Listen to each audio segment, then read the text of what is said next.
भाईजान ये कितने का है? ये 20, ये 20 रुपए का है। ये 10 का, ये 10 का। और ये कितने का है? 20 का। और ये 20। अच्छा जी, मैं एक ये ले लिया। ये कितने हो गए? 20 और 10 30 और 10 40। और क्या 20 का? ये भी, ये 20 लिया। और कितने हो गए? 60 हो गए।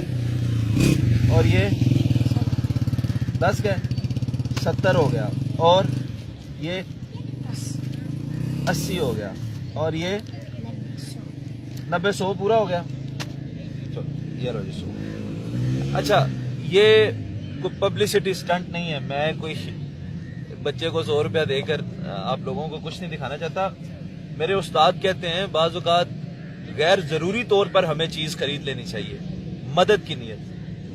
हमें भीख मंगों को तो हम पैसे देते हैं, और जो ऐसे मेहनत कश बच्चे हैं ये उससे चीज खरीद कर ताकि उसको मेहनत का सिला अच्छा मिल सके, उसे पता चल सके कि उसने मेहनत करनी है। तो ये इन ऐसे बच्चों के लिए शाबाश। ये है हमारा पाकिस्तान।